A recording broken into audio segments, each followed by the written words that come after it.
সাবধানে বসো।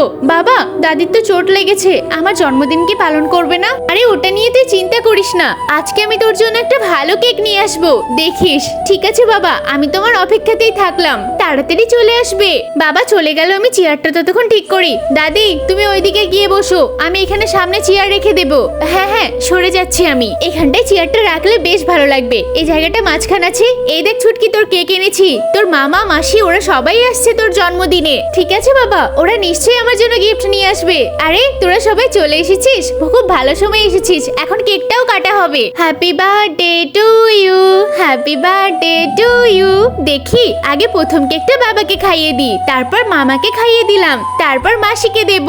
আরে সবাইকে কেক খাওয়াচ্ছে, দাদিকেও তো একটু দিতে পারতো। এই নে তোর জন্য আমরা গিফট এনেছি। আরে বাহ, কত সুন্দর বল গাড়ি। এই নে তোর জন্য আমি এটা এনেছি। আমি বরং দাদিকে অল্প একটু কেক খাইয়ে দিই, সবাই খেলাম, দাদি একটু না খেলে হয়? আরে সত্যিই তো, আমি তো মায়ের কথা ভুলেই গেছি। সবাই আমরা একসাথে কেক খেলাম, কিন্তু মাকে দিতেই পারলাম না।